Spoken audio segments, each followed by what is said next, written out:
Okay, we have a very rare Chrysler Alpine, just in for a few jobs.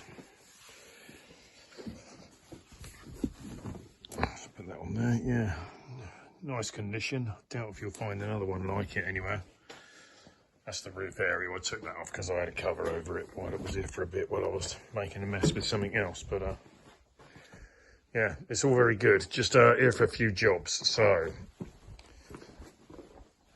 we will get to it. Right, this might be the problem or part of it. You look at the choke. That is the choke off. I'm just going to pull the handle. That's the choke on, and then you push the cable back.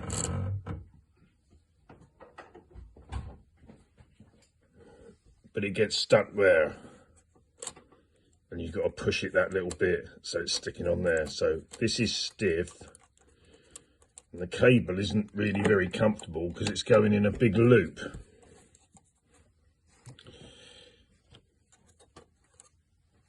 I'll do that again. On and off.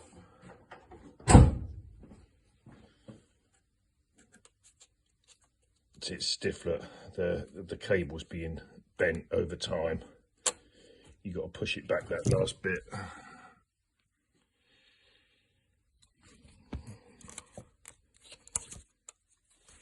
Yeah, it's not right. Now, one thing, the choke mechanism is stuck. Partly it's this. Partly it was the cable which was jamming, which either you've just seen the video I did a few days ago, or I'm going to put it up in a second. And the end of the choke cable is sort of hooked over because it's curled up in a fashion. So I'll either shorten the cable or find a shorter cable. Plus, if you move the throttle forward, that is free. It's just rubbing on that little bolt there.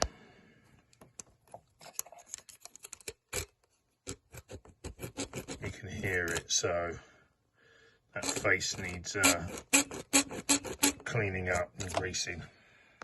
Right, make a little cup with some masking tape and just put some oil in there, leave it overnight, and hopefully that'll soak in.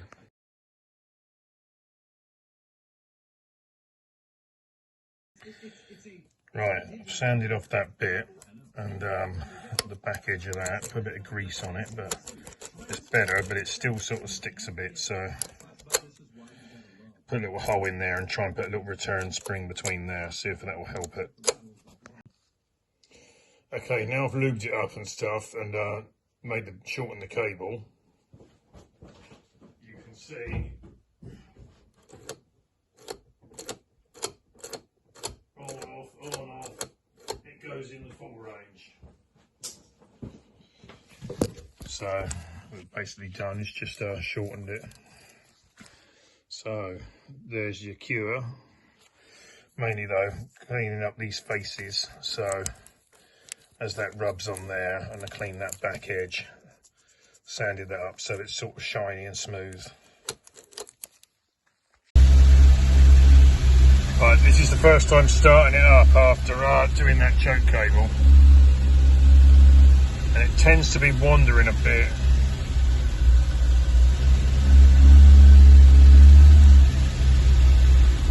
Slowly push it in a bit. Nope.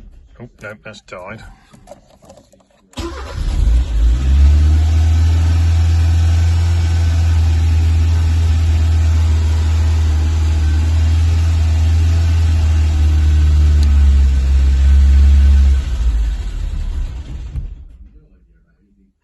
Revs high, and then as soon as you put the choke back in slightly, it dies.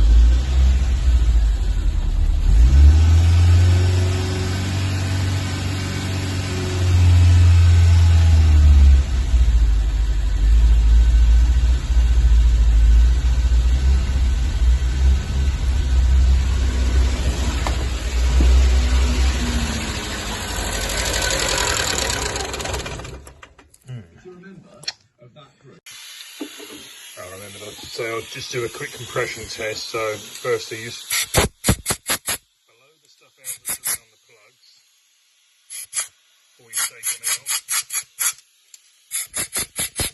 because they're straight down. Whatever you leave in there is going to drop down in the hole. Right, number one.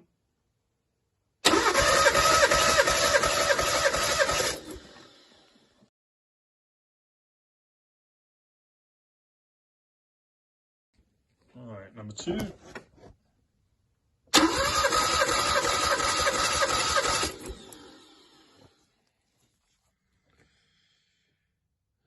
So 165.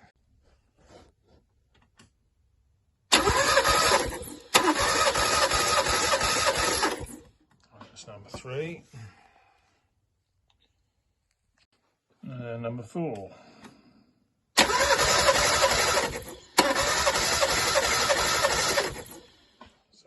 Finger slipping on the key because I'm leaning over, but yeah, there you go, 170. Yeah, right, we got this off. Look at that, that is thick. Right, got the cover off.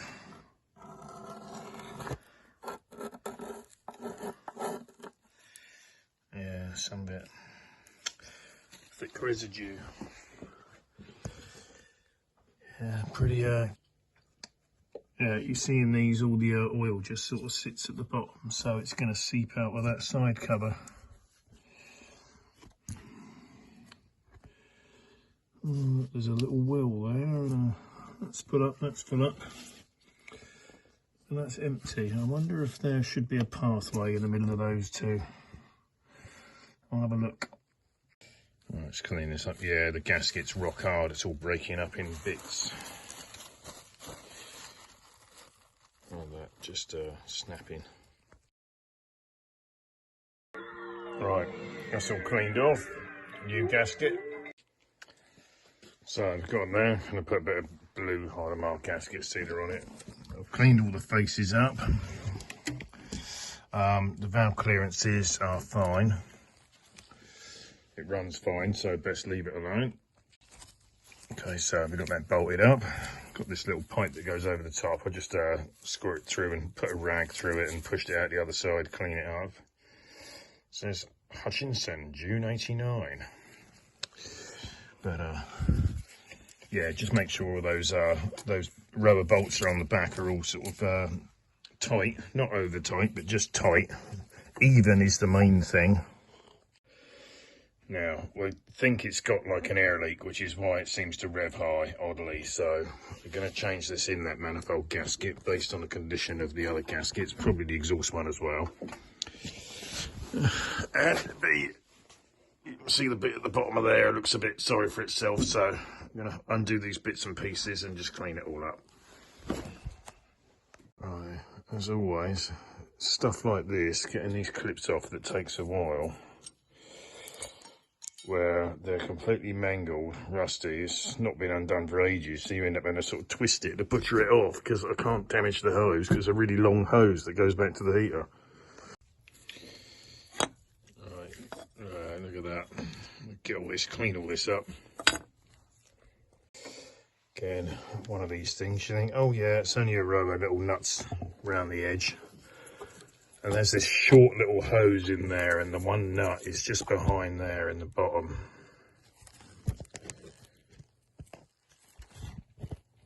Where is he? There. Right, and we learned something. Right, this little shoulder won't come out without that coming out. So we got to take this off. Well, that may or may not have snagged when I took it off, or that might have been snagged, actually. Yeah, you look at that, you can see the ring round there. That inside bit has been like that for ages. So you can see the shiny circle where it's been bolted up. So that's been snagged when it's been bolted up. The rest look okay-ish. But it's old.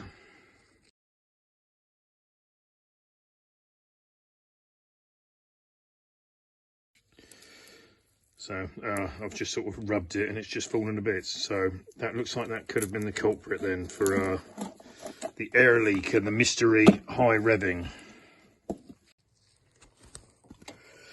Yeah, so the face, the inlets look actually quite nice, and the waterways look quite good. The hole at the bottom looks good. The inside of there looks, you know, reasonably clean. So it's just the edges are furry. So we'll clean all these back off.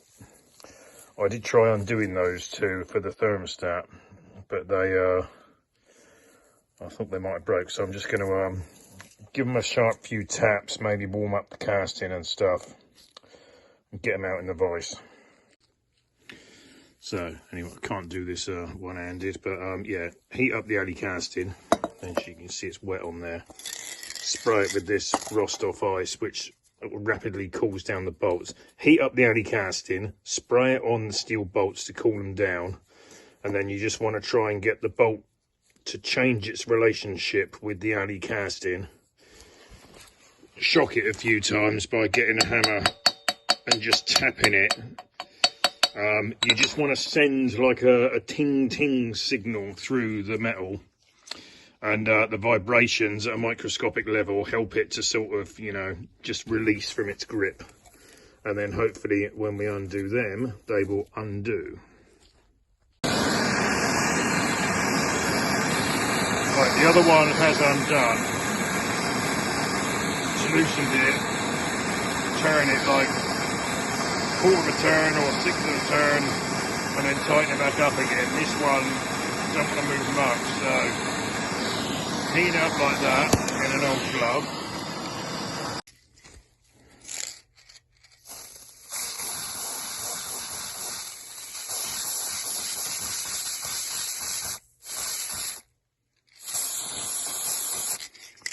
I believe that'll cool the steel bolt and stuff. And then that has just undone a tiny bit. Turn it a very small fraction.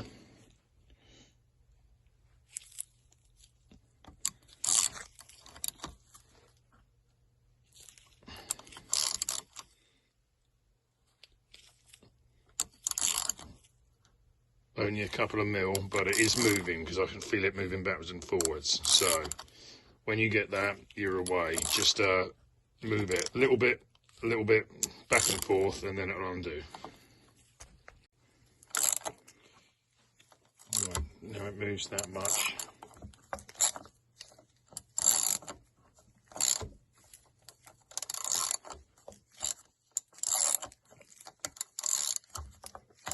Anyway, and then when you undo it, you can risk it a little bit more like that.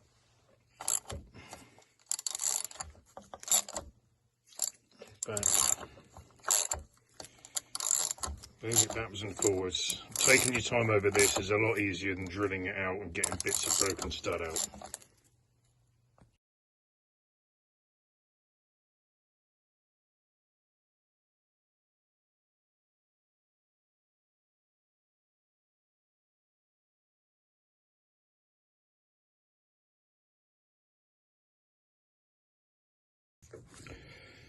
So you've got a gasket, and you put one end on there, and then you find out that by the time you get to this end, it's too short.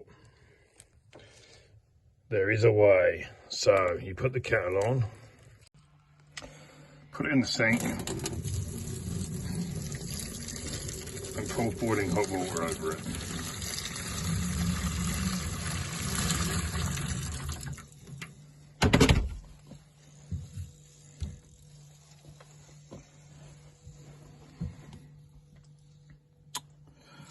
There you go. Leave it in there for a couple of minutes, whatever, 5 minutes. Right, dab it with a towel to get the worst of it off.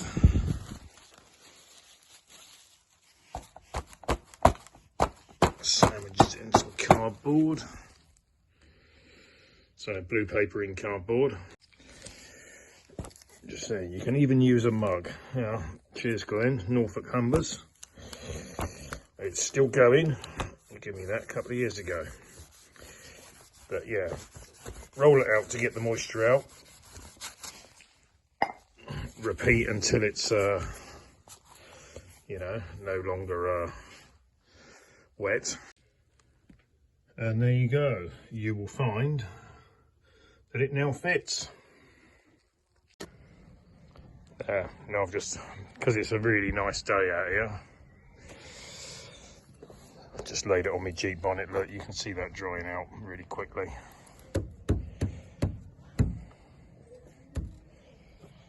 And yeah, there you go. Fit it as per normal. This works with sump gaskets as well, because you get the old ones of those out the packets, and the old stock ones, they can be like 1/4 of an inch too short. Now, if you leave it on the bonnet of the Jeep too long in the sun, it shrinks again. Again, cleaning it off is what takes ages. Clean all the threads off. Yeah.